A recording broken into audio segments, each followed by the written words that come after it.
Hey guys, I'm Dr. Kori Propst here with Dr. Joe Klemczewski. Welcome back, or welcome to the Diet Doc Life Mastery Podcast. Today we are focusing on some science or fiction. Joe, we've had some conversations lately about diet culture, society, what culture tells us is appropriate in terms of food, eating, weight, fitness. And you made a post yesterday that a lot of people responded to in regards to this fit versus, I don't even like to say versus there, but that's how we're familiar with it, fit versus fat sort of controversy. Mm-hmm. Today we're going to clear up some of the confusion around that, I think. Yeah, it really surprised me, the response, but in retrospect, not, because like you said, it's almost like releasing a valve. We get all these messages, we start adjusting our lives and our expectations, and we feel guilty and we shame other people. And enough is enough. I mean, whether you are participating in that or you are receiving those messages, it's just a bad place to be, and we all know it. But we need permission, or we need another way, a game plan. And it helps when you can draw up some conclusions from science. So that's what I was hoping to do today. Great. So you and I have talked about this in the past, and you know, we know that you can be fit, and I don't want to be crass, and fat. I mean, that's just the living in a larger body. You can be fit and live in a larger body. Yep. And so, I was reading, I get a couple different news feeds, and I'm reading the Huffington Post, and somebody had an article about this. And so I start reading it and reading it and reading it. And pretty soon I think this thing is like an entire book length, but that's just how much people want to know that, hey, you don't have to feel shame and guilt about being a little bit heavier as long as you are healthy. So the premise was, and then I read in The Atlantic, a magazine I love, another article about the exact same thing, which had a lot more research. You can be overweight and so much healthier, live longer, less risk of disease than somebody who's super lean, has abs, but who's not fit, who doesn't work out. So that's one thing I want to talk about. Okay. But this is not an either or dichotomy. So I don't want people to think, okay, I can be as heavy as I want. I can eat like a garbage disposal as long as I run 5 miles every day. That doesn't make you as healthy as you can be, or as healthy as you need to be.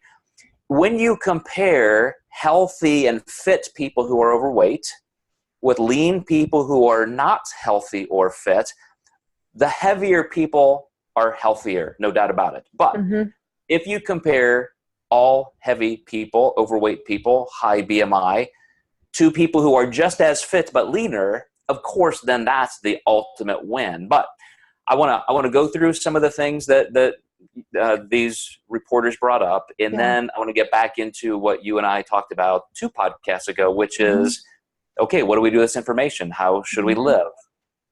So what surprised me about this, Kori, is, you know, we just kind of think the gold standard, the stats that we always hear, is that 75% of all mortality is related to your weight. If you are overweight, you're going to die soon. You're going to get cancer, you're going to get heart disease, you're going to catch colds, you're going to, everything is going to be worse. And that is true, because most people who are overweight aren't necessarily fit. They almost give up, I think, thinking, why am I doing this? It's just not for me. Go ahead, Kori. Well, I have a question for you. What are the variables that we're using to measure, one, health? That can mean so many different things, because there's biopsychosocial health, spiritual, emotional, not just physical. And the number one is death. That's how we measure that. Okay. Like, how long do you live? Right. Mortality. Right. Okay. What are the variables then that we're using to measure fitness? So I just looked at a smattering of these because I wanted to see the overall trend. And what was new information to me was that they took 35,000 people and they said, here is the average gait speed. This is how fast people walk. just to walk down the road, walk at the mall, walk across the living room, average gait speed. Every time you walked 0.1 meters, I think meters per second faster, so just a little quicker step, you reduced your mortality rate by 12%. So just showing that if you're just a little peppier, a little extra movement, just any kind of movement at all pays dividends. Now, this is where you got to kind of separate correlation and causation, because somebody who's a little faster acting, you know, maybe they are just fitter. I mean, maybe they're not classifying those people as, you know, fit versus unfit, but that's an indication that they are. So another thing, Kori, they measured was that the old treadmill test, you know, check for cardiovascular disease, grip strength, and the ability to do a push-up were better indicators than mortality rate due to obesity and cardiovascular disease on a treadmill test. So again, I think you have to almost kind of infer that if your grip strength is stronger, maybe you have an occupation that requires some blue-collar work. You're shoveling, you're swinging a hammer, you're in a factory using air tools. There's all kinds of reasons why your grip strength would be stronger, just not genetically. Okay. The other thing is a push-up. I mean, think of the average person. Like, could the average person actually do a push-up? Well, in my experience, when I have clients coming to me and just getting started with classes, no, most of them can't. Yeah, so if you can, that again probably indicates that you're in that fitter category. So you may be overweight, but at least you are fitter. So the main two things that I wanted to talk about today, or at least clarify, because in my post, I wasn't able to be as unambiguous as I wanted, because first of all, you only get this much space on Instagram. That's clear, Second, you can't do long form journalism and social media and expect people to read. So I was very happy that a couple people disagreed with me, and they picked out these little nuances, and they ended up not being disagreements. My post wasn't as clear as I had hoped to convey. So, you know, somebody said I couldn't disagree more, and the disagreement is that you can just eat whatever you want and be unhealthy as long as you do a little exercise, and that's not at all the point of the research or the articles. So this person thought that's what you were saying. Right. So consider this, and this was my point, Kori. If you're 50 pounds overweight, just genetically, because you're on that end of the metabolic continuum and you're tired of fighting it, you've just spent 50 years on diets and you're just done, this is who I am, I'm going to accept it. If you train regularly, if you're putting in the effort on that side of the equation, you're still going to be way, way, way healthier than somebody who's leaner, who just doesn't work out. So do the work. Make it a part of your routine. Intentional, purposeful exercise, training of any sort is still going to eliminate so much risk of death and disease. Yeah. The second point is, Kori, of course, you're still going to do better to at least try and eat healthier. Let's say you don't have your perfect body. Your diet culture has been beating you down. Why don't you have abs? Why do you still have that little muffin top? How come you're not a size 1? Well, guess what? You've got to decide how you want to live your life. And I would say still put in the time and the effort and the work and the discipline to be where you deem acceptable. But then live your life, be busy. Don't be obsessed with it. Don't spend your entire life feeling the shame and guilt of not being, quote, perfect in terms of just physical structure. What does that even mean anyway? What does a lot of this stuff mean anyway? As you're talking, I'm just thinking, like, I'm getting a little angry because so many of, I didn't start really being concerned about my body until high school-ish, when puberty hit, and that's a very common time for people. But Joe, I have a lot of clients who they started dieting at such a young age because they watched their caregivers diet, say 5 years old, maybe sooner, and they've weight cycled their entire lives. So like we already know that 95% of diets fail, right? And that most people will gain their weight back 107% of their weight. But individuals who weight cycle, they end up at a higher set point, most of them, and they have a higher mortality rate because of that.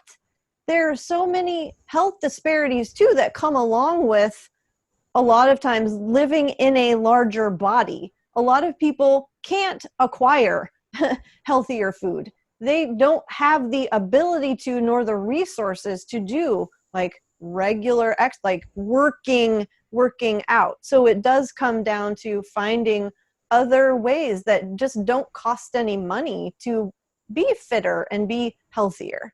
You wanted to say something though. No, I was just going to say, you brought up the messaging that we get at such a young age, and it popped into my head a stat from one of these articles that when polled, kids 5 years old, 50% of them are already conscious about their weight and their appearance at 5 years old. That is scary and very sad. And it makes my mind go to how Weight Watchers, and I think they did this last year, said, we're going to give free diet services to teenagers. Kids, yeah. Really?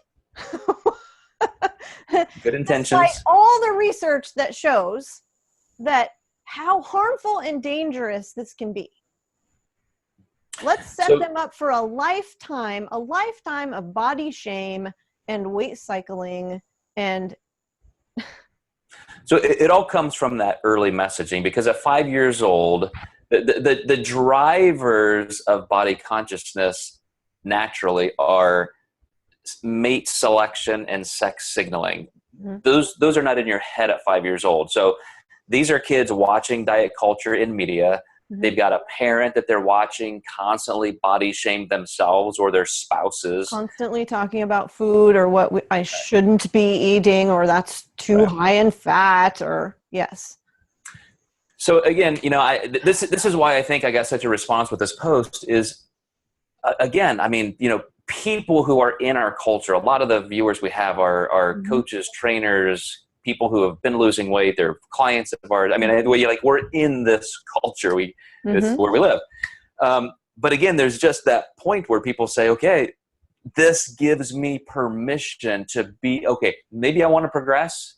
Maybe I'm where I want to be, but I certainly just want to be happy and accept myself. Like that's the thing. And I got to say, yes, you and I both, we're in this field for a reason. And even though I retired as a pro bodybuilder 13 years ago, don't think a day doesn't go by where I'm not thinking, is my weight going up? Is my weight going down? How do I look? Am I, to this, to that, because of this injury? Am I running enough?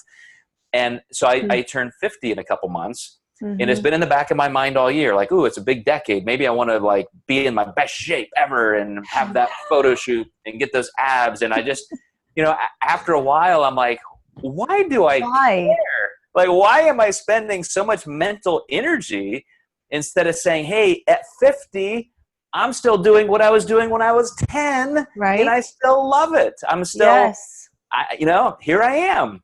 Yes. Before we started recording, I was sharing with Joe guys how, like, I'm going to be 41 in August, and after every month I'll review it. How have I changed? How have I grown? Like, what's gone well? And more than ever, I have spent less time thinking about how do I look and how big is my butt and how do these clothes fit? Like, literally, like, you laugh, but that I hate I have for the longest time, like, that's been the body part that for some reason just like bugs the shit out of me. Like, now I don't freaking care. I don't care. And I've thought less about food and at the same time more about food. But here's the difference. It's not about what I should be eating and Like, how many calories does this have? And does this have too much fat according to what? You know that I like transitioned into more of a whole food plant-based nutritional style. So I'm thinking about food from that perspective rather than calories and macros and need to eat this so I can weigh this certain amount. The tone is different. And if there's anything, because it's all about awareness, guys. Like you said, Joe, we have to be able to ask ourselves, like, why am I doing this? And why is this important to me? We're not going to get out of the diet culture, but we can ask ourselves that very tough question and wrestle with it to find out, where did these messages come from? Are they ones that I want to live by, or do they belong to someone or something else, some entity that thinks that I should embody this ideal that someone else came up with? And as a way of wrapping up, I want you to announce, or people to know about a group or a program you're starting based on this, because, you know, to soften a little bit of what you said, it's not that you don't care and I don't care and that we shouldn't care. It's a matter of saying, okay, what is my reason for caring, and do I care a little too much, and maybe I should adjust my expectation margins a little bit and just not focus so much time on this, because, you know, to stay healthy, you do have to care. So tell us all about, before we wrap up this episode, what you're starting and why. Thank you. So here's what this is all about. You guys, we take care of what we love. Think of anything in your life. If you take care of it, you probably love it. You probably appreciate it. Now, think about this in terms of your bodies, your lives. I'm starting an 8-week program, and it's called Dear Body, Thank You. I'm going to take you through very specific exercises and activities to have you dig into these questions that we're talking about and begin implementing new ways of living, so that you can begin embodying different principles that have you moving into a different tone of love and compassion and appreciation. Just like you said, Joe, of course I care.